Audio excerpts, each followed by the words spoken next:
മനോഹരമായ ഒരു പ്രഭാതത്തിലേക്ക് ഏവർക്കും ഹൃദ്യമായ സ്വാഗതം. പവർ ഓഫ് പ്രസന്റേഷൻ പാർട്ട് 2 ആണ് നമ്മൾ ഇന്ന് സംസാരിക്കുന്നത്. പാർട്ട് 1-ൽ ഒരു പ്രൊമോട്ടറോട് ഒരു ഡയറക്ട് എഡ്യൂക്കേഷൻ പ്രോജക്റ്റ് പ്രസന്റ് ചെയ്യേണ്ടത് എന്നതിന്റെ പ്രധാനമായ 10 പോയിന്റുകൾ നമ്മൾ സംസാരിച്ചു. അതിന്റെ കൃത്യമായ ഓർഡറിൽ എങ്ങനെയാണ് നമ്മൾ അവരോട് നമ്മുടെ പ്രസന്റേഷൻ നൽകേണ്ടത് എന്നതാണ് നമ്മൾ അന്ന് വിശദീകരിച്ചത്. ഇന്നത്തെ പ്രസന്റേഷൻ പാർട്ട് 2-ൽ നമ്മൾ ഡിസ്കഷന് വിധേയമാക്കുന്നത് എഡ്യൂക്കേഷൻ പ്രോജക്റ്റ് ആയതുകൊണ്ട് തന്നെ പല സർവീസ് ഇൻഡസ്ട്രികളും ഡയറക്റ്റ് സെല്ലിങ്ങിലെ പല സർവീസ് ഇൻഡസ്ട്രികളും നെറ്റ്വർക്കേഴ്സിനോട് മാത്രം പറയാൻ പറ്റുന്നതും എന്നാൽ കസ്റ്റമർ സൈഡിൽ അതിന് പലപ്പോഴും ഇമ്പാക്റ്റ് ഇല്ലാത്തതുമാണ്. ഡയറക്റ്റ് സെല്ലിങ്ങിന്റെ പുതിയ മോണിറ്ററിംഗ് മെക്കാനിസത്തിന്റെ സർക്കുലർ പ്രകാരം അവർക്ക് ആവശ്യമില്ലാത്ത പ്രോഡക്റ്റ് കമ്പൽ ചെയ്യരുത് എന്നും ഒരു മാസം ഇത്ര പ്രോഡക്റ്റ് വെച്ച് വാങ്ങണമെന്നും അത് നിർബന്ധമായും വിൽക്കണമെന്നും എന്നൊന്നും കമ്പൽ ചെയ്യാൻ പാടില്ല എന്ന് കൃത്യമായ നിർദ്ദേശം വന്നു കഴിഞ്ഞു. അതുകൊണ്ട് തന്നെ ഡയറക്റ്റ് സെല്ലിംഗ് ഇൻഡസ്ട്രിയിൽ വിൽക്കപ്പെടുന്ന പ്രോഡക്റ്റുകൾ ജെന്യൂൻ ആണ് എന്നതും അത് കസ്റ്റമർ സൈഡിൽ നിന്ന് റിക്വയർഡ് ആണ്, നീഡി പ്രോഡക്റ്റ് ആണ് എന്നതും ബോധ്യപ്പെടേണ്ട ആവശ്യമുണ്ട്. എന്നാൽ എഡ്യൂക്കേഷൻ എന്നുള്ളത് നമ്മുടെ ഏറ്റവും വലിയ റെപ്യൂട്ടേഷൻ എന്ത് എന്ന ചോദ്യത്തിന് ഉത്തരവും അത് തന്നെയാണ്. നിങ്ങളുടെ കുഞ്ഞിന് വിദ്യാഭ്യാസം നൽകണം എന്ന് ഒരു രക്ഷിതാവിനെയും ബോധ്യപ്പെടുത്തേണ്ട ആവശ്യം നമുക്കില്ല. അവർ അതിൽ നമ്മളെക്കാൾ ബോധ്യം ഉള്ളവരാണ്. പക്ഷെ അതിന് എങ്ങനെയാണ് ഈ പ്രോഡക്റ്റ് സഹായകമാവുക എന്ന വിഷയം മാത്രമേ കാര്യങ്ങൾ തീർച്ചയായും നിങ്ങൾ മാർക്ക് ചെയ്തു വെക്കുക. ഈ 8 കാര്യങ്ങളാണ് ഒരു രക്ഷിതാവിനോടോ ഒരു സ്റ്റുഡൻസിനോടോ ഒരു ഹെഡ് മാസ്റ്ററോട് ഒരു പ്രിൻസിപ്പലിനോട് ഒരു സ്കൂൾ മാനേജ്മെന്റിനോട് ഒരു ക്ലാസ് റൂമിൽ കുട്ടികളുമായി ഇന്ററാക്ട് ചെയ്യാൻ അവസരം കിട്ടിയാൽ, യാത്ര പോകുന്ന സമയത്ത് ഒരു സ്റ്റുഡന്റിനെ കണ്ടാൽ ഇവിടെയൊക്കെ നമുക്ക് പ്രസന്റ് ചെയ്യാനുള്ളത്, അവരുടെയൊക്കെ മുൻപിൽ നമുക്ക് അവതരിപ്പിക്കാനുള്ളത്, അവരെയൊക്കെ കൺവിൻസ് ചെയ്യാനുള്ളത് ഈ 8 പോയിന്റ്സുകളാണ്. ഒന്നാമത്തെ പോയിന്റ്, നിങ്ങളുടെ കുഞ്ഞിന്റെ കാലത്ത് നിങ്ങൾ എങ്ങനെയായിരുന്നു നിങ്ങളുടെ വിദ്യാഭ്യാസം? അവർക്ക് ഒരുപാട് അവരുടേതായ എക്സ്പീരിയൻസുകളും പെയിൻ പോയിന്റുകളും ഒക്കെ പറയാനുണ്ടാകും. അവിടെയാണ് നമ്മൾ പറയേണ്ടത് ഇന്നത്തെ കാലത്തിന്റെ എഡ്യൂക്കേഷന്റെ സ്റ്റൈല് എന്ന് പറഞ്ഞാൽ ഒന്നാമത്തേത് സ്കൂളിംഗ് ആണ്. 3 പോയിന്റ്സുകളാണ് ഇന്നത്തെ എഡ്യൂക്കേഷൻ. ഒന്നാമത്തേത് സ്കൂളിംഗ് ആണ് എന്ന് പറഞ്ഞാൽ സ്കൂളിലേക്ക് റെഗുലറായി കുട്ടികൾ പോകുന്നു. രണ്ടാമത്തേത് ട്യൂഷൻ ആണ്, അതും അതിന്റെ കൂടെ റെഗുലറായി തന്നെ നടക്കുന്നു. മൂന്നാമത്തേത് എഡ്യൂക്കേഷൻ ആപ്ലിക്കേഷൻ ആണ്. അപ്പൊ സ്വാഭാവികമായും ഒരു സംശയം ബാക്കിയുണ്ട്. സ്കൂളിലും ട്യൂഷനും പോയി പഠിക്കുന്ന കാര്യങ്ങൾ തന്നെയല്ല എഡ്യൂക്കേഷൻ ആപ്ലിക്കേഷനും ഉള്ളത്. പിന്നെ എന്തിനാണ് ഒരു എഡ്യൂക്കേഷൻ ആപ്ലിക്കേഷന്റെ അനിവാര്യത എന്നതാണ്. 2 ഉത്തരമാണ് നമുക്കതിന് പറയാനുള്ളത്. അവരത് ചോദിച്ചാലും ഇല്ലെങ്കിലും അവരോട് പറയേണ്ടത് അതാണ്. കാരണം നമ്മൾ പറയുന്ന ചില വാക്കുകൾ ചോദ്യങ്ങളുടെ സ്റ്റൈലിലാണ് എങ്കിൽ സ്വാഭാവികമായും അവരുടെ മനസ്സുകളോട് ആ ചോദ്യങ്ങൾ അവർ സ്വയം ചോദിക്കും. ശരിയാണല്ലോ ഇദ്ദേഹം പറഞ്ഞത് എന്ന് അവരോട് തന്നെ ഈ സമയത്ത് നമ്മുടെ പ്രസന്റേഷൻ ടൈമിൽ അവരുടെ മനസ്സിനെ തന്നെ കൺവിൻസ് ചെയ്യിപ്പിക്കാൻ നമുക്ക് സാധിച്ചാൽ അതാണ് ഇതിന്റെ ഏറ്റവും വലിയ ഇമ്പാക്റ്റ്. എന്താണ് ചോദിക്കേണ്ട 2 ചോദ്യം? നിങ്ങളുടെ കുട്ടിക്ക് ഒരാളോട് പേഴ്സണലായിട്ട് സംസാരിക്കുന്നതാണോ ഇഷ്ടം, അതല്ല ഒരു മൊബൈലിൽ എൻഗേജ് ചെയ്യുന്നതാണോ ഇഷ്ടം? ഹലോ, അതാണ് ഒന്നാമത്തെ ചോദ്യം. നിങ്ങളുടെ കുഞ്ഞിന് മൊബൈലിൽ എൻഗേജ് ചെയ്യുന്നതാണോ ഇഷ്ടം, ഒരാളോട് പേഴ്സണലായി സംസാരിക്കുന്നതാണോ ഇഷ്ടം? സ്വാഭാവികമായും ഉത്തരം മൊബൈലിൽ എൻഗേജ് ചെയ്യുന്നതാണ്. ഒന്നാമത്തെ ടാർഗറ്റ് അതാണ്. ടീച്ചിങ്ങിലും ട്യൂഷനിലും ഒരിക്കലും കുട്ടിക്ക് ഡിജിറ്റൽ ഡിവൈസുമായി കണക്റ്റഡ് അല്ല. കുട്ടികളുടെ ഇഷ്ടം ഇന്ന് അതാണ്. രണ്ടാമത്തെ ചോദ്യം, സ്കൂളും ട്യൂഷനും ഒരിക്കലും ഒരു കുട്ടിയുടെ പ്രിഫറൻസ് ടൈമിലല്ല നടക്കുന്നത്. ഒന്നുകൂടി നോട്ട് ചെയ്യാം. സ്കൂളും ട്യൂഷനും ഒരിക്കലും ഒരു കുട്ടിയുടെ പ്രിഫറൻസ് ടൈമിലല്ല നടക്കുന്നത്. അത് ഒരു സിസ്റ്റത്തിന്റെ പ്രിഫറൻസ് ടൈമിലാണ്. എപ്പോ ട്യൂഷൻ നടക്കും, എപ്പോഴാണോ ട്യൂഷൻ നടത്താനുള്ള എല്ലാ പോസിബിലിറ്റിയും ഉള്ളത്, എപ്പോ സ്കൂൾ നടക്കും? 9 to 4. കാരണം എന്താ? അതിനാണ് ഏറ്റവും ഐഡിയൽ ടൈം. പക്ഷെ ഈ സമയത്ത് 9 മണി മുതൽ 4 മണി വരെ ക്ലാസ് റൂമിൽ ഇരിക്കുന്ന ഒരു വിദ്യാർത്ഥി എത്ര സമയം പൂർണ്ണമായ കോൺഷ്യസോടുകൂടി അറ്റൻഷനോടുകൂടി ആ ക്ലാസ്സിൽ ഇരിക്കാൻ പറ്റുമെന്ന് ചോദിച്ചാൽ 1 2 പീരീഡ്, അതാണ് ആവറേജ് ഒരു കുട്ടിയുടെ കപ്പാസിറ്റി. അല്ലെങ്കിൽ 50 കുട്ടികൾ എടുത്തു നോക്കിയാൽ 1 2 പീരീഡ് അവർ അതിൽ അറ്റൻറ്റീവ് ആയിരിക്കും, ബാക്കിയുള്ളതിൽ അവരുടെ മനസ്സൊരിക്കലും കൂടെ ഉണ്ടാവണമെന്നില്ല. എന്നാൽ ഇതാണ് സ്കൂളിങ്ങിന്റെയും ട്യൂഷന്റെയും പ്രത്യേകതയെങ്കിൽ എഡ്യൂക്കേഷൻ ആപ്ലിക്കേഷൻ ഒരിക്കലും ഒരു ഫിക്സഡ് ഷെഡ്യൂൾ ടൈം അവർക്ക് കൊടുക്കുന്നില്ല. ഓരോ കുട്ടികളും ഓരോ ഇഷ്ടക്കാരായിരിക്കും. ഏർലി മോർണിംഗിൽ പഠിക്കാൻ താല്പര്യമുള്ളവർ, ഈവനിങ്ങിൽ പഠിക്കാൻ താല്പര്യമുള്ളവർ, ഡിലേ നൈറ്റിൽ പഠിക്കാൻ താല്പര്യമുള്ളവർ, ഓരോരുത്തരും ഓരോ താല്പര്യക്കാരാണ്. എന്താണ് ആപ്ലിക്കേഷന്റെ പ്രത്യേകത? അവരുടെ പ്രിഫറൻസ് ടൈമാണ് ഇവിടെ അവർക്ക് അലോട്ട് ചെയ്ത് കൊടുക്കുന്നത് എന്നതാണ് അതിന്റെ ഏറ്റവും പ്രയോറിറ്റി. ഇവിടെ പ്രയോറിറ്റി കൊടുക്കുന്നത് കുട്ടികളുടെ സമയത്തിനാണ്. അവർക്ക് ഇഷ്ടപ്പെട്ട, അവർക്ക് ഏറ്റവും താല്പര്യമുള്ള ഒരു സമയം. നേരത്തെ നമ്മൾ ഈ വിഷയം ചർച്ച ചെയ്താണ്. ഒരു കുഞ്ഞിന് സുഖമില്ലാത്തൊരു മൈൻഡ് സെറ്റിലാണ് സ്കൂളിൽ പോകുന്നത്, അല്ലെങ്കിൽ അന്ന് അറ്റൻഡ് ചെയ്യാനുള്ള മൈൻഡ് സെറ്റില്ല. പല കാരണങ്ങൾ അവർ ഡിപ്രസ്ഡാണ്. ആ ക്ലാസ് ഒരിക്കലും പിന്നെ അവർക്ക് ലഭിക്കില്ല. ഇതാണ് ഇതിന്റെ രണ്ടാമത്തെ ഭാഗം. ഒരു സ്കൂളിൽ നിന്ന് 10ാം ക്ലാസ്സിൽ പഠിക്കുന്ന വിദ്യാർത്ഥിക്ക് മാത്സിന്റെ ഒരു പാഠം ലഭിക്കുന്നത് ഒരു തവണയാണ്. എന്നാൽ ആ പാഠം കുറച്ച് ടഫാണ് എങ്കിൽ ആ പാഠം തന്നെ ആപ്ലിക്കേഷനിൽ 10 തവണ കേൾക്കാനുള്ള അവസരം ആ കുഞ്ഞിന് ലഭിക്കുന്നു എന്നതാണ് സ്കൂളിങ്ങിൽ നിന്ന്, ട്യൂഷനിൽ നിന്ന് എഡ്യൂക്കേഷൻ ആപ്ലിക്കേഷന്റെ ഡിഫറൻസ്. ക്ലിയർ ആണല്ലോ? ഇതാണ് പോയിന്റ് നമ്പർ 1. ഇതാണ് ഒരു രക്ഷിതാവിനോട്, സ്റ്റുഡന്റിനോട് നമ്മൾ പറയേണ്ടത്. രക്ഷിതാവും സ്റ്റുഡന്റും ഒരുമിച്ചിരുന്നാണ് നമ്മൾ സംസാരിക്കുന്നത് എങ്കിൽ ആ കുഞ്ഞിനോട് ചോദിക്കണം, നിന്റെ ക്ലാസ് റൂമിൽ രാവിലെ മുതൽ വൈകുന്നേരം വരെ ക്ലാസ് അറ്റൻഡ് ചെയ്യുമ്പോൾ എല്ലാ ക്ലാസ്സും നിനക്ക് ശ്രദ്ധയോടുകൂടി ഇരിക്കാൻ പറ്റാറുണ്ടോ എന്ന ചോദ്യത്തിന് ഇല്ല എന്ന് തന്നെയായിരിക്കും മറുപടി. ഈ മറുപടിയിൽ നിന്നാണ് എഡ്യൂക്കേഷൻ ആപ്ലിക്കേഷന്റെ സാധ്യതയെ നമ്മൾ അവരുടെ മുമ്പിൽ അവതരിപ്പിക്കേണ്ടത്. ഓരോ ആളുകൾക്കും, ഇപ്പൊ നമുക്ക് തന്നെ വായിക്കാൻ മനസ്സുള്ള ചില സമയങ്ങൾ വരും. ഒരു പുസ്തകം, എത്ര നല്ല ബുക്ക് കയ്യിൽ കിട്ടിയാലും ഒരു പേജ് പോലും വായിക്കാനുള്ള മാനസികാവസ്ഥ ഇല്ലാത്ത സമയവും നമുക്കുണ്ടാവും. അവിടെയാണ് നമ്മൾ എങ്ങനെയാണ് ഇതിനെ പ്രയോജനം ചെയ്യേണ്ടത് എന്ന് ബോധ്യപ്പെടുത്തേണ്ടത്. ഒന്നാമത്തെ പോയിന്റ് വൈൻഡപ്പ് ചെയ്യുന്നു. എഡ്യൂക്കേഷന്റെ പുതിയ ട്രെൻഡ് എന്ന് പറയുന്നത് സ്കൂളിംഗ് വിത്ത് ട്യൂഷൻ വിത്ത് എഡ്യൂക്കേഷൻ ആപ്പാണ്. ആ എഡ്യൂക്കേഷൻ ആപ്പ് 2 കാര്യങ്ങൾ കൊണ്ട് നിങ്ങൾക്ക്, നിങ്ങളുടെ കുഞ്ഞുങ്ങൾക്ക് ഗുണകരമാകും. ഒന്ന്, അവർക്ക് ടെക്നോ ഓറിയന്റഡ് ആയ കാര്യങ്ങളാണ് ഒന്നുകൂടി ഇഷ്ടം. രണ്ടാമത്തേത്, ഇതിന് അവരുടെ പ്രിഫറൻസ് ടൈമാണ് അലോട്ട് ചെയ്ത് ലഭിക്കുന്നത് എന്നതാണ് രണ്ടാമത്തെ സാധ്യത. ഒരു പോയിന്റ് കഴിഞ്ഞു. ആ പോയിന്റ് എഡ്യൂക്കേഷന്റെ ന്യൂ ട്രെൻഡ്സ് ആണ്. രണ്ടാമത്തെ പോയിന്റ് റെഗുലർ എഡ്യൂക്കേഷൻ സപ്പോർട്ടാണ്. നമ്മൾ കൊടുക്കുന്നത്, നിങ്ങളുടെ കുട്ടി ഇതൊക്കെ പഠിക്കുന്നതിന്റെ കൂടെ വേറെ എന്തെങ്കിലും പഠിക്കണമെന്ന സ്പെഷ്യൽ കോഴ്സ് അല്ല. Add on course, for example dance പഠിക്കുന്ന ഒരു കോഴ്സ്, അതല്ലെങ്കിൽ IT-യുമായി ബന്ധപ്പെട്ട ഒരു കോഴ്സ്, കുട്ടിയെ ടെക്കി ഓറിയന്റഡ് ആക്കി മാറ്റുന്ന ഒരു കോഴ്സ്, അത്തരം ഒരു കോഴ്സാണ് നമ്മൾ പ്രൊവൈഡ് ചെയ്യുന്നത് എങ്കിൽ അത് ഇഷ്ടപ്പെടുന്ന ഒരു 20% കുട്ടികളെ ഉണ്ടാവും. ക്ലിയർ ആണല്ലോ? ആർട്ട് ഇഷ്ടപ്പെടുന്ന, ഒരു ഡിസൈനിങ് ഇഷ്ടപ്പെടുന്ന, പല രീതിയിലുള്ള അഡീഷണൽ കോഴ്സുകൾ സ്കൂളിൽ നൽകാറുണ്ട്.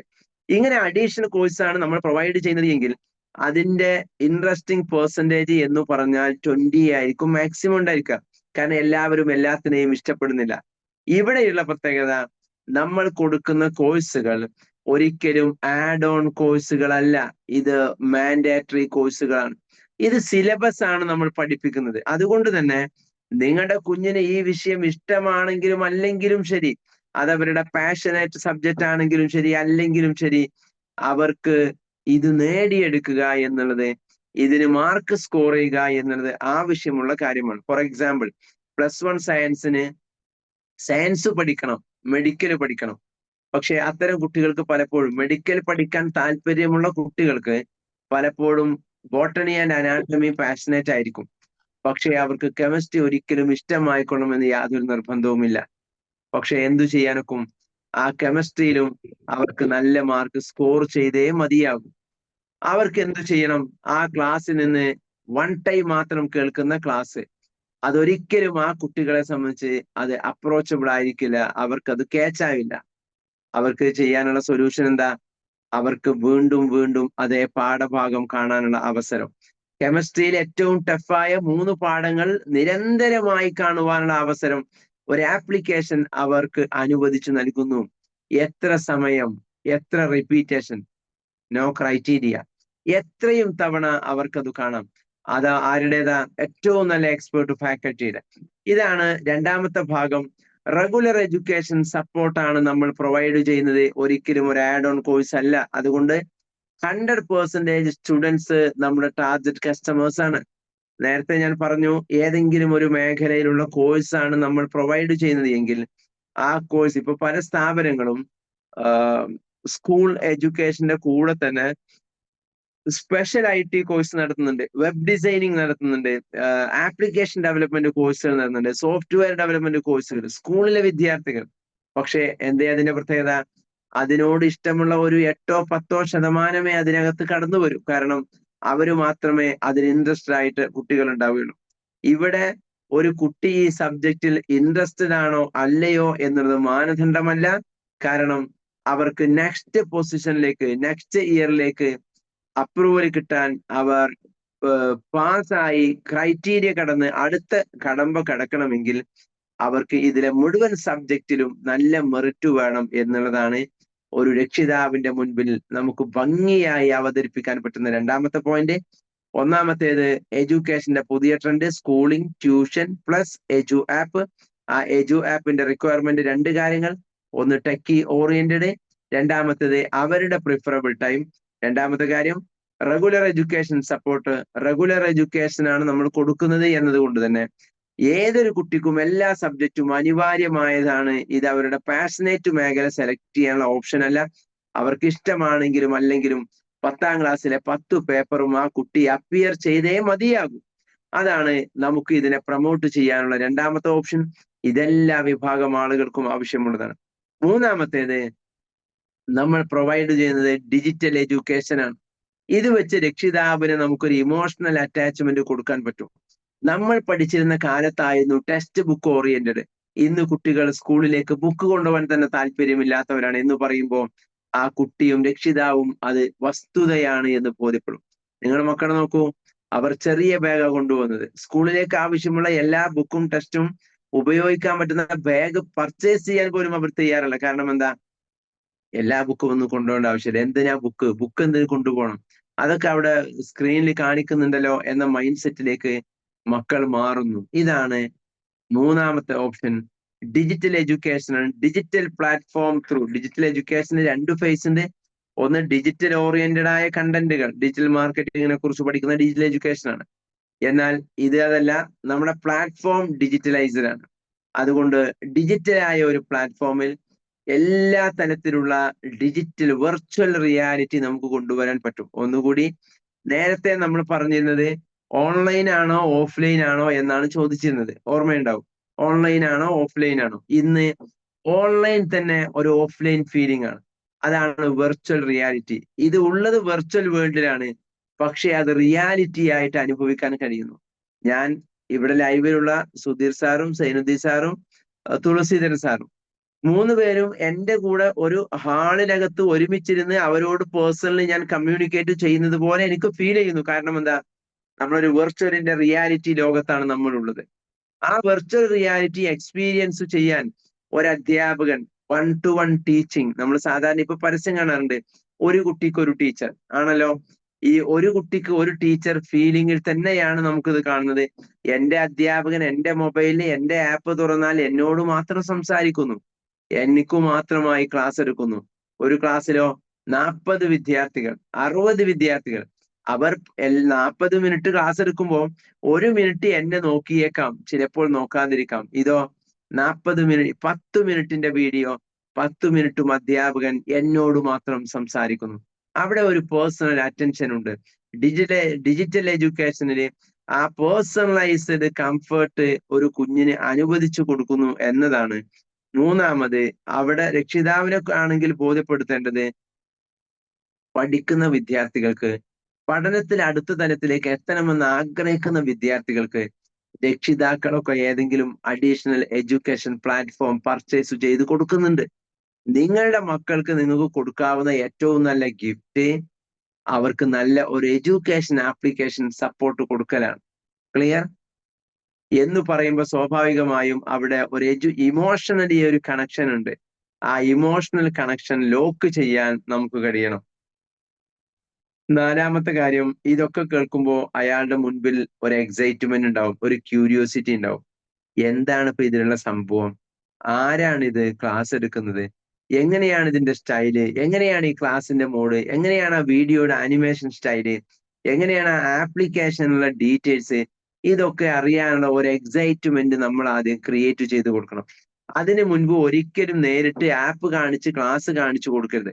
നമ്മൾ ഇതിന്റെ നീഡ് എന്താണ്, എന്തുകൊണ്ട് ഇത് നിങ്ങളുടെ മക്കൾക്ക് ആവശ്യമുള്ളതാണ്, ഇത് നിങ്ങൾക്ക് ആവശ്യമുള്ളതാണ് എന്ന് അവരെ ബോധ്യപ്പെടുത്തുക. ക്ലിയർ? അതിനുശേഷം നാലാമത്തെ ഓപ്ഷൻ പ്രൊഡക്റ്റ് ഡീറ്റെയിൽസ് ആണ്. എന്തൊക്കെയാണ് ഇപ്പോ മാട്രിക്സ് ആണ് നമ്മൾ പ്രൊവൈഡ് ചെയ്യുന്ന കോഴ്സ്, ആ കുഞ്ഞിന്റെ റിക്വയർമെന്റ് എങ്കിൽ മാട്രിക്സിനകത്തുള്ള കഴിഞ്ഞ സെഷൻ നമ്മൾ വിശദീകരിച്ച 5 ഓപ്ഷൻസ് ഉണ്ട്. മാട്രിക്സിനകത്ത് 5 ഫീച്ചേഴ്സ് ആണ് അലോട്ട് ചെയ്ത് കൊടുക്കുന്നത്. ഒന്നാമത്തേത് മാത്സിന്റെ ഫണ്ടമെന്റൽസിന്റെ കോഴ്സുകളാണ്. ഫണ്ടമെന്റൽസിന്റെ 60 വീഡിയോസ്, അതാണ് ഒരു കുഞ്ഞിന് ആദ്യം നമ്മൾ കൊടുക്കുന്ന സെഷൻ. രണ്ടാമത്തേത് മാത്സിന്റെ ട്രിക്കി വീഡിയോസുകളാണ്, 500 ട്രിക്കി വീഡിയോസ്. ഇത് രണ്ടും 10 years ഡ്യൂറേഷൻ ഉള്ളതാണ്. ഏതൊരു കുഞ്ഞിനും 10 വർഷത്തേക്ക് ഉപയോഗിക്കാൻ കഴിയുന്നതാണ്. മൂന്നാമത്തേത് ക്ലാസ് ട്യൂഷനാണ്, 5 മുതൽ 12 വരെയുള്ള സ്റ്റേറ്റ് ആൻഡ് CBSE അവരുടെ പ്രിഫറബിൾ ഓപ്ഷൻ വെച്ച് പർച്ചേസ് ചെയ്യാവുന്ന 5 മുതൽ 12 വരെയുള്ള ക്ലാസ് വീഡിയോസ്. നാലാമത്തേത് അവരുടെ online test, PDF, content, questioning, ഇതൊക്കെ ഉൾപ്പെടുന്ന നാലാമത്തെ ഭാഗം. അഞ്ചാമത്തേത് AI സപ്പോർട്ടിങ് വരുന്ന ഭാഗം. ഈ 5 കാര്യങ്ങളാണ് വണ്ടർ മാത്സ് എന്ന പ്രോഡക്റ്റിനകത്ത് ഒരു കുഞ്ഞിന് ലഭിക്കുന്നത്. അതിൽ 4 ഫീച്ചേഴ്സ് കോമൺ ആണ്. ആ 4 ഫീച്ചേഴ്സ് 10 years ഡ്യൂറേഷൻ ഉള്ളതാണ്. ക്ലാസ് ബേസ്ഡ് ട്യൂഷൻ 5ൽ ജോയിൻ ചെയ്യുന്ന കുട്ടിക്ക് 5 പിന്നെ 6ാം ക്ലാസ്സിൽ ആവശ്യമില്ല. എന്നാൽ അതിന്റെ ഓരോ ക്ലാസ്സിന്റെയും ബേസിക്കും ആ പാഠത്തിന്റെ സ്പീഡി ട്രിക്സും അവന് കോമൺ ആയിട്ട് 10 yearsന് ലഭിക്കുകയും ചെയ്യുന്നു. അപ്പോ 6ൽ അവൻ എന്താ വേണ്ടത്? 1999 രൂപക്ക് അഡീഷണലായി ആ ക്ലാസ് ട്യൂഷൻ മാത്രം പർച്ചേസ് ചെയ്ത് ആവശ്യമാണ് എങ്കിൽ അത് മാത്രം അവർക്ക് പർച്ചേസ് ചെയ്യാം. ഇതാണ് മാട്രിക്സിന്റെ പ്രോഡക്റ്റ് ഡീറ്റെയിലിംഗ്. ഇനി അതല്ല അവർക്ക് വേണ്ടത് 10th CBSE ആണ്. 10th CBSE ഏതൊക്കെ സബ്ജക്റ്റുകളാണോ ഉള്ളത് അത് മുഴുവൻ അതിനകത്തുണ്ട്. +1 സയൻസ് ആണോ വേണ്ടത്, അത് മുഴുവൻ അതിനകത്തുണ്ട്. നീറ്റ് ആണോ അവർക്ക് വേണ്ടത്, നീറ്റിന്റെ മുഴുവൻ സബ്ജക്റ്റുകളും കഴിഞ്ഞ 6 വർഷത്തെ ക്വസ്റ്റ്യൻ പേപ്പറിനെ അനലൈസ് ചെയ്തുകൊണ്ട് നടത്തിയ ഏറ്റവും മനോഹരമായ ക്ലാസ്സുകളുടെ ക്വസ്റ്റ്യൻ ആൻസറിങ് വീഡിയോസുകളാണ്. ഇതെന്തിനാ? ചിലപ്പോൾ ആ കുട്ടി റിപ്പീറ്റിന് പോകുന്നതായിരിക്കാം. പഠിക്കുന്ന കുട്ടിക്ക് ഒരു പുസ്തകം തുറന്നു വെച്ച് വായിക്കാനുള്ള മനസ്സ് ഒന്നുകൂടി കൂടുതൽ ശ്രദ്ധ ആവശ്യമുള്ള വിഷയമാണ്. എന്നാൽ വായിക്കാൻ മൈൻഡില്ല, ടയേർഡാണ്, ആണ്, അത്തരം ആളുകൾക്ക് ഒരു ആപ്ലിക്കേഷനിലെ ക്ലാസ് തുറന്നു വെച്ചാൽ അതൊരു റിവിഷൻ ആയിട്ട്, റിപ്പീറ്റ് ആയിട്ട് സ്വാഭാവികമായും പഠിച്ച കാര്യങ്ങൾ വീണ്ടും മെമ്മറിയിൽ റീകലക്ട് ചെയ്യാനുള്ള വലിയ അവസരമാണ്.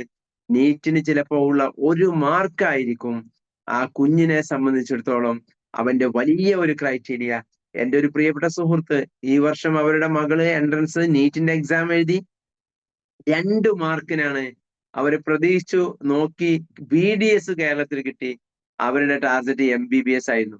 BDSന് അവർക്ക് കേരളത്തിൽ കിട്ടി, അവരുടെ ടാർഗറ്റ് MBBS ആയിരുന്നു. പക്ഷെ അവർക്ക് MBBS കേരളത്തിൽ കിട്ടിയില്ല. 2 മാർക്കിന് അവരുടെ മുൻപിലുള്ള റാങ്കിലെ 10ഓളം വിദ്യാർത്ഥികൾക്ക് കിട്ടി. അവർ ഇപ്പോൾ ഹരിയാനയിൽ MBBS ചെയ്യുന്നു. ക്ലിയർ ആണല്ലോ? ഈ 2 മാർക്ക് ആ കുഞ്ഞിന് കിട്ടാൻ ഒരു പക്ഷേ ഒരു എൻട്രൻസിന്റെ ആപ്ലിക്കേഷൻ അവരെ സഹായിക്കും. നീറ്റിന്റെ നമ്മുടെ കോഴ്സുകൾ അവരെ സഹായിക്കും. ഈ ഫീലിങ്സ് ആണ് രക്ഷിതാവിന് നമ്മൾ കൊടുക്കേണ്ടത്. ഇത്തരം അനുഭവങ്ങളാണ് അവരുമായി ഷെയർ ചെയ്യേണ്ടത്. റിസൾട്ട് വന്നതിന് ശേഷം എൻട്രൻസിന്റെ അപ്പോയിന്റ്മെന്റ് നടക്കുന്ന സമയത്ത്, എൻട്രൻസിന്റെ റിസൾട്ടിനെ ബേസ് ചെയ്ത് അലോട്ട്മെന്റ് വരുന്ന സമയത്ത് 2 മാർക്ക് കൂടി കിട്ടിയിരുന്നെങ്കിൽ എന്ന് പരിതപിക്കുന്നതിൽ യാതൊരു പ്രസക്തിയുമില്ല എന്ന് ബോധ്യപ്പെടുത്തുന്നിടത്താണ് ഒരു രക്ഷിതാവിനും കുഞ്ഞിനും തീർച്ചയായും ഒരു 2 മാർക്കെങ്കിലും ഇതിന്റെ മൊത്തം 300 വീഡിയോസ് കിട്ടിയാലോ, 500 ചില്ലാനം വരുന്ന നീറ്റിന്റെ വീഡിയോസ് കൊണ്ട് 1 മാർക്ക് കിട്ടിയാൽ അതൊരു വലിയ അഡ്വാൻറ്റേജ് ആണ്, വലിയ മെറിറ്റ് ആണ്. ആ ബോധ്യമാണ് ഇതിന്റെ കോഴ്സ് അവയർനെസ്സിലൂടെ നമ്മൾ കൊടുക്കേണ്ടത്. അതാണ് പ്രൊഡക്റ്റ് ഡീറ്റെയിലിംഗ് എന്നുള്ളത്. ഫിഫ്ത് വൺ പ്രൊഡക്റ്റ് USP ആണ്.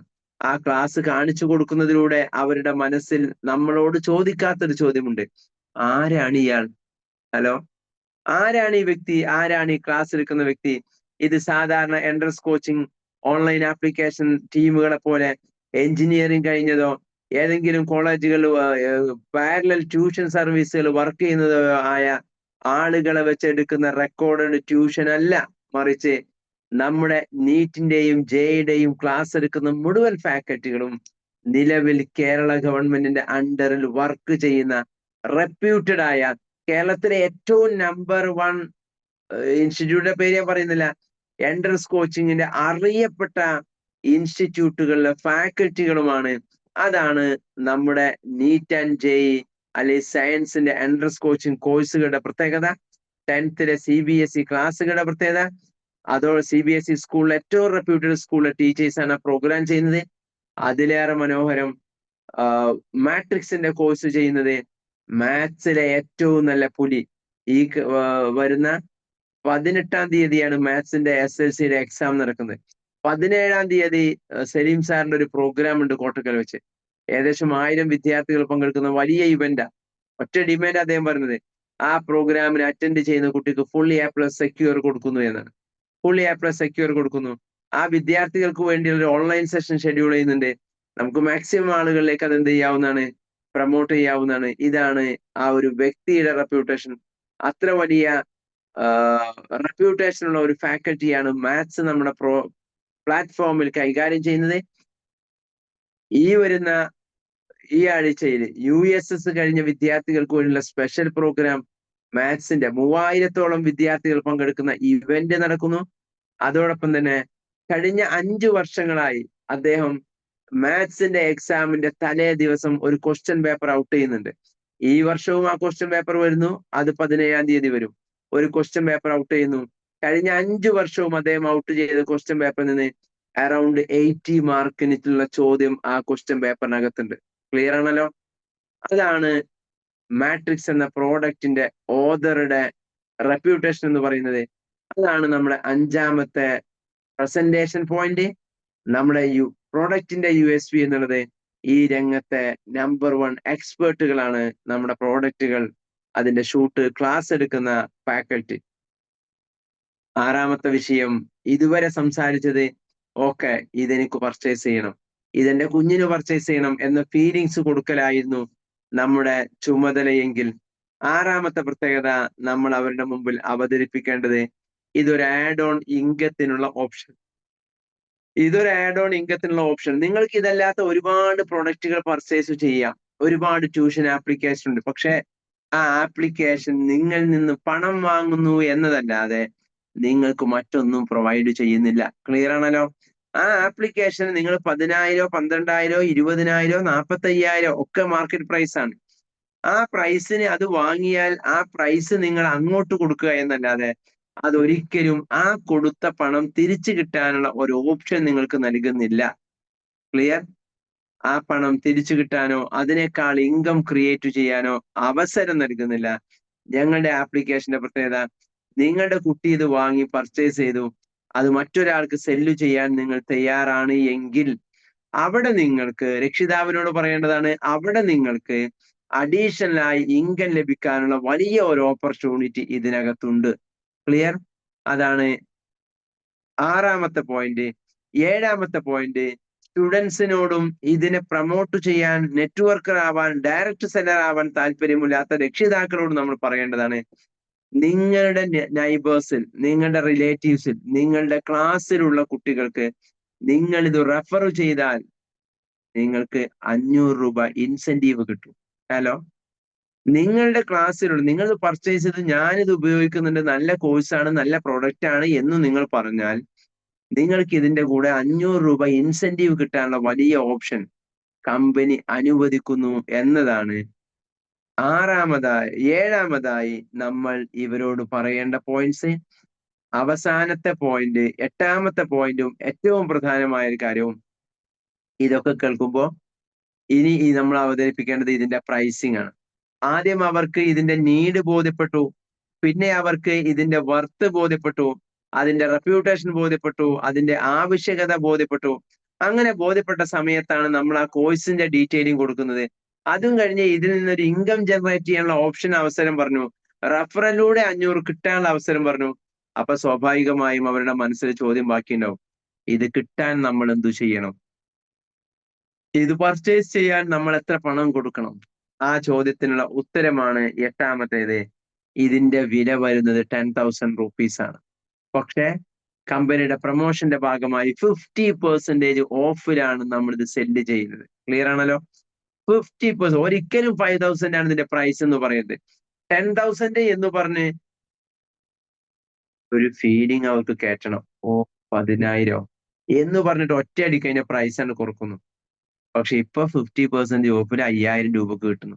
10,000 എന്ന് കേൾക്കുമ്പോൾ ഉണ്ടാകുന്ന ഒരു എമോഷണൽ പിച്ചിൽ നിന്ന് ഒറ്റയടിക്ക് നമുക്ക് അയാളെ തിരിച്ചു കൊണ്ടുവരാൻ കഴിയും. ആ പ്രൈസ് കുറഞ്ഞു എന്ന് തോന്നണമെങ്കിൽ അവിടെ ഒരു സൈക്കോളജിക്കൽ അപ്രോച്ച് ആവശ്യമാണ്. നിങ്ങൾ ഒരു കടയിൽ ചെന്നു, ഒരു ഇലക്ട്രോണിക്സിന്റെ കടയാണ്, നിങ്ങൾക്കൊരു കുറച്ച് സ്വിച്ച് മേടിക്കണം, അല്ലെങ്കിൽ മനോഹരമായ കുറച്ച് ലൈറ്റ് മേടിക്കണം. അവരെന്താ ചെയ്യുക? 3 ഓപ്ഷൻ നമ്മുടെ മുമ്പിൽ കാണിക്കും. ഈ സ്വിച്ചിന്റെ വില ഒന്നിന് 50 രൂപ, ഇതിന്റെ വില ഒന്നിന് 90 രൂപ, ഇതിന്റെ വില ഒന്നിന് 130 രൂപ. ആ 130 അടിപൊളിയായിരിക്കും, നമുക്ക് ഇഷ്ടപ്പെടും. പക്ഷെ 130 രൂപക്ക് നമ്മുടെ ബജറ്റ് നമ്മളെ അനുവദിക്കില്ല. സത്യത്തിൽ നമ്മുടെ ബജറ്റ്, അതിൽ ഏറ്റവും മിനിമം കാര്യം നടക്കുന്ന 50 ആയിരുന്നു നമ്മുടെ ബജറ്റ്, നമ്മൾ ചെന്ന ബജറ്റ്. ക്ലിയർ ആണല്ലോ? പക്ഷെ 50ഉം 90ഉം 130ഉം വെക്കുമ്പോൾ 130യിലേക്ക് നമ്മുടെ കണ്ണ് പോകും. പക്ഷെ അത് നമ്മളെ ബജറ്റ് നമ്മൾ അനുവദിക്കില്ല. പിന്നെ നമ്മുടെ കണ്ണ് 50ലേക്ക് വന്നാൽ ഒരിക്കലും അത് എടുക്കാൻ നമ്മുടെ മനസ്സ് നമ്മളെ അനുവദിക്കില്ല. ഹലോ? അപ്പോ നമ്മുടെ കണ്ണ് പോകുന്നത് 90യിലേക്കാണ്.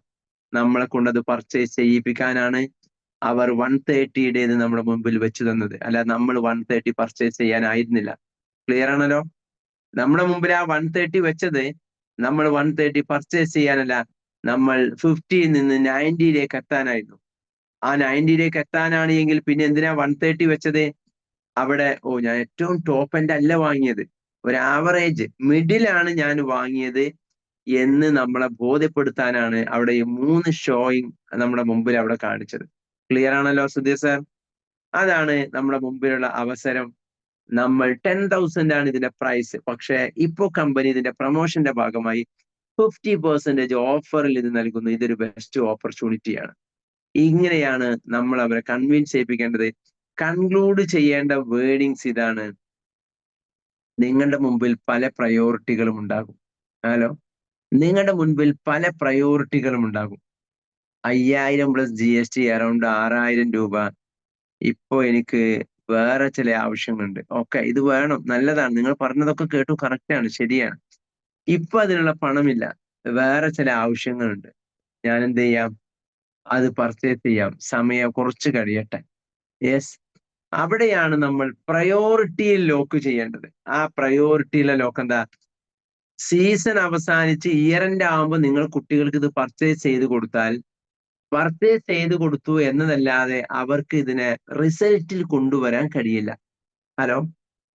മാർക്ക് റിസൾട്ട് കിട്ടുന്ന സമയത്ത് നിങ്ങളുടെ കുഞ്ഞിന് 10th മാർക്ക് ലിസ്റ്റ് വന്നു, മിനിസ്റ്റർ അത് അനൗൺസ് ചെയ്തു. ആ പ്രിന്റ് ഔട്ട് ചെയ്യുമ്പോൾ നിങ്ങൾക്കത് സ്റ്റാറ്റസ് വെക്കാനുള്ള, എന്റെ കുഞ്ഞിന് ഫുൾ A+ എന്ന് പറഞ്ഞ് സ്റ്റാറ്റസ് വെക്കാനുള്ള ഒരു സർട്ടിഫിക്കറ്റ് കിട്ടണമെന്നുണ്ട് എങ്കിൽ നിങ്ങൾ അതിന് പ്രയോറിറ്റി കൊടുത്തേ മതിയാകും. ക്ലിയർ ആണല്ലോ? ഇത് നിങ്ങൾക്ക് നിങ്ങളുടെ കുഞ്ഞിന് അടുത്ത വർഷം നൽകാൻ കഴിയുന്നതല്ല. ഹലോ? കാരണം ഏതൊരു രക്ഷിതാവും ആഗ്രഹിക്കും, FBയിലെ ഇൻസ്റ്റയിലൊക്കെ എന്റെ മകൾ ഫുൾ A+ കരസ്ഥമാക്കി, സ്റ്റാറ്റസ് ഇടുന്നു, ഫാമിലി ഗ്രൂപ്പുകളിൽ ഷെയർ ചെയ്യുന്നു. ഇത് നമ്മൾ ജൂൺ മുതൽ അല്ലെങ്കിൽ ഏപ്രിൽ 1 മുതൽ അവർക്ക് ക്യാമ്പയിനിങ് കൊടുക്കേണ്ട വിഷയമാണ്. നിങ്ങളുടെ കുഞ്ഞിന് ടോപ്പ് എൻഡ് റിസൾട്ട് കിട്ടണമെന്ന് നിങ്ങൾ ആഗ്രഹിക്കുന്നുവെങ്കിൽ നിങ്ങൾ ഈ 5,000ന്റെ പ്രയോറിറ്റി നിങ്ങൾ കൊടുത്തേ മതിയാകും. ക്ലിയർ ആണല്ലോ? ആ പ്രയോറിറ്റിയിലാണ് നമ്മൾ അവരെ ലോക്ക് ചെയ്യേണ്ടത്. അങ്ങനെ സംസാരിച്ചാൽ തീർച്ചയായും അവർക്ക് ബോധ്യപ്പെടും. നമ്മൾക്ക് ആ സമയത്ത് പണം തന്ന് പർച്ചേസ് ചെയ്യാനുള്ള സാഹചര്യം സ്പോട്ടിൽ അവരുടെ കയ്യിലില്ല എങ്കിലും ഇതെന്തായിരുന്നാലും തൊട്ടടുത്ത നാളിൽ എന്റെ കുഞ്ഞിന് കൊടുക്കണം എന്ന് അവർക്ക് ബോധ്യപ്പെടും. ഈ ബോധ്യത്തിനുള്ള ഏറ്റവും നല്ല ഇമോഷണൽ ട്രാപ്പിംഗ് ആണ് നിങ്ങളൊരു വീട്ടിൽ പോയിട്ടാണ് പ്ലാൻ കൊടുക്കുന്നതെങ്കിൽ, റിലേറ്റീവിനാണ് പ്ലാൻ കൊടുക്കുന്നതെങ്കിൽ, ആ കുഞ്ഞിനെയും രക്ഷിതാവിനെയും ഒരുമിച്ചിരുത്തി പ്ലാൻ കൊടുക്കുക. കാരണം അവിടെ നമ്മൾ ഇമോഷണലി ലോക്കാവുന്ന ചില ഡയലോഗുകൾ പറഞ്ഞിട്ടുണ്ട്. ഒന്ന്, നിങ്ങളുടെ കുഞ്ഞിന് നിങ്ങൾക്ക് ഈ സമയത്ത് കൊടുക്കാവുന്ന ഏറ്റവും ബെസ്റ്റ് ഗിഫ്റ്റ് അവർക്കൊരു എഡ്യൂക്കേഷൻ ആപ്ലിക്കേഷൻ പ്രൊവൈഡ് ചെയ്യലാണ്. ക്ലിയർ ആണല്ലോ? രണ്ടാമത്തേത്, ഇത് നിങ്ങൾ ഇപ്പോൾ പർച്ചേസ് ചെയ്ത് കൊടുത്തില്ല എങ്കിൽ പിന്നെ കാര്യമില്ല. മൂന്നാമത്തേത്, നിങ്ങളുടെ കുഞ്ഞിന്റെ മാർക്ക് ലിസ്റ്റുമായി അവൻ വരുമ്പോൾ എന്തേടോ മാർക്ക് കുറഞ്ഞത് എന്ന് ചോദിക്കാനുള്ള അവകാശം നിങ്ങൾക്ക് ഉണ്ടാവണമെങ്കിൽ അവർക്കുള്ള ഇപ്പോൾ നിങ്ങൾ അവർക്ക് നൽകേണ്ടതിന് നൽകാൻ നിങ്ങൾക്ക് കഴിയണം. ക്ലിയർ ആണല്ലോ? ഈ 3 ചോദ്യത്തിന് ഉത്തരം രക്ഷിതാവിനെയും കുഞ്ഞിനെയും ഒരുമിച്ചിരുത്തിയിട്ടാണ് നമ്മൾ സംസാരിക്കുന്നതെങ്കിൽ ആ കുഞ്ഞിനു വേണ്ടി അത് കടം വാങ്ങിയിട്ടെങ്കിലും വാങ്ങിച്ചു കൊടുക്കുക എന്ന ഉത്തരവാദിത്തം രക്ഷിതാവിന്റെ ബാധ്യതയായി മാറും. പണ്ടൊരു ചോക്ലേറ്റിന്റെ പരസ്യം ഉണ്ടായിരുന്നു. സീരിയലിനിടയിലായിരുന്നു ആ പരസ്യം വിട്ടുന്നത്. നിങ്ങളുടെ കുഞ്ഞുങ്ങളോട് നിങ്ങൾക്ക് ഇഷ്ടമില്ല, പിന്നെ എന്താ നിങ്ങൾ ഈ ചോക്ലേറ്റ് അവർക്ക് വാങ്ങിച്ചു കൊടുക്കാത്തത്? ഇത് കാണുന്ന കുട്ടി രക്ഷിതാവിന്റെ മുഖത്തേക്ക് നോക്കും. അച്ഛാ, നാളെ ഇത് കൊണ്ടുവരണം. ഇതാണ് അതിന്റെ ഇമോഷണൽ സെല്ലിംഗ് പോയിന്റ് എന്ന് പറയുന്നത്. ഈ ഇമോഷണൽ സെല്ലിംഗ് പോയിന്റിൽ നമ്മൾ നമ്മുടെ ഓരോ ഡയലോഗുകളെയും ഫോക്കസ് ചെയ്യുക. തീർച്ചയായും നമ്മൾ ആ പ്രസന്റേഷൻ കഴിഞ്ഞ് പോന്നാൽ അത് വാങ്ങിച്ചു കൊടുക്കുക എന്നുള്ളത് ആ രക്ഷിതാവിന്റെ ഉത്തരവാദിത്തമായി അവർ ഏറ്റെടുക്കും. അവരേറ്റെടുക്കണമെങ്കിൽ അവരിലേക്ക് എത്തിക്കുക എന്ന പ്രൈമറിയായ നമ്മുടെ ഉത്തരവാദിത്തം നമ്മൾ നിർവഹിക്കുക. അങ്ങനെ നിർവഹിക്കാൻ നമുക്ക് സാധ്യമാണ് എങ്കിൽ നമ്മൾ ചെയ്യുന്ന ഏറ്റവും വലിയ ഓപ്പർച്യൂണിറ്റി ഇത് തന്നെയായിരിക്കും. ബിസിനസ്സിനെ ഫോക്കസ് ചെയ്യുക. ഞാൻ ഇന്നലെ ഒരാൾക്ക് പ്ലാൻ കൊടുത്തു, 2 പേർ അദ്ദേഹത്തിന്റെ കൂടെയുണ്ട്, 3 പേരും ജോയിൻ ചെയ്യാനുള്ള ബില്ലിങ്ങിലാണുള്ളത്. നമ്മൾ ഫോക്കസ് ചെയ്യുക, നാം ബിസിനസ്സിൽ ഫോക്കസ് ചെയ്യുക. ആ ഫോക്കസ് ചെയ്യുന്നവരെ ഫോളോ അപ്പ് ചെയ്യുക. ഫോളോ അപ്പ് ചെയ്യേണ്ടത് വിളിച്ചിട്ട് ജോയിൻ ചെയ്യുകയല്ലേ എന്ന് ചോദിക്കലല്ല, ഇതിന്റെ നല്ല എക്സ്പീരിയൻസ് ഷെയർ ചെയ്ത് കൊടുക്കലാണ്, നല്ല വോയിസുകൾ ഷെയർ ചെയ്ത് കൊടുക്കലാണ്. ആ രീതിയിൽ പ്രൊമോട്ട് ചെയ്ത് അവർക്ക് തോന്നണം ഇത് വാങ്ങുക എന്നുള്ളത്, ഇത് പർച്ചേസ് ചെയ്യുക എന്നത്, ഇത് പ്രൊമോട്ട് ചെയ്യുക എന്നത് it is my personal requirement എന്ന ഫീലിങ്സിലേക്ക് അവരെ മാറ്റാൻ നമുക്ക് സാധിച്ചാൽ മാർച്ചിൽ ഏറ്റവും നല്ല ബിസിനസ് ചെയ്യുവാൻ നമുക്കൊക്കെ കഴിയും. അതിന് കഴിയട്ടെ. ഏറ്റവും നല്ല രക്ഷിതാക്കളുടെ മുമ്പിൽ ഇപ്പോൾ നമ്മൾ ചെന്നു പറയാനുള്ള കുറെ സാധ്യതകളുണ്ട്. എന്താ, ആ രക്ഷിതാക്കൾക്ക് ഇതിന്റെ ഫീലിങ്സ് ശരിക്കും അനുഭവിച്ചു കൊണ്ടിരിക്കുന്ന ഒരു ടൈമാണ്. എന്താ ഫീലിങ്സ്? ഓരോ ദിവസം പരീക്ഷ കഴിഞ്ഞ് ക്വസ്റ്റ്യൻ പേപ്പറുമായിട്ട് മക്കള് വീട്ടിലേക്ക് വരുന്നു. പോയി അപ്പാ പോയി, എന്ത് പോയി? ഇന്നത്തെ പരീക്ഷ പോയി എന്ന് പറയുന്ന രക്ഷിതാക്കളുടെ കുട്ടികളുടെ മുൻപിലേക്ക് ഈസി ആയിട്ട് നിങ്ങൾക്കുള്ള സൊല്യൂഷൻ ഇതാ, ഇതോ പോയി, അടുത്ത വർഷമെങ്കിലും ബെസ്റ്റ് മാർക്ക് വാങ്ങാനുള്ള ഓപ്ഷൻ ഇതാണ് എന്ന് പറയുമ്പോൾ അവിടെ നമുക്ക് അവരെ ഈസിയായി കൺവിൻസിങ് ചെയ്യിപ്പിക്കുവാൻ പറ്റും. ഇമോഷണലി അവരെ ലോക്കാവാനുള്ള സ്ട്രാറ്റജികളും കമ്മ്യൂണിക്കേഷനുമാണ് പ്രസന്റേഷനിൽ ഫോക്കസ് ചെയ്യേണ്ടത്. നമുക്ക് എഡ്യൂക്കേഷനെ കുറിച്ചോ ടെക്നോളജിയെ കുറിച്ചോ മാത്സിനെ കുറിച്ചോ കുറെ അറിഞ്ഞത് കൊണ്ട് ഒരു കാര്യവുമില്ല.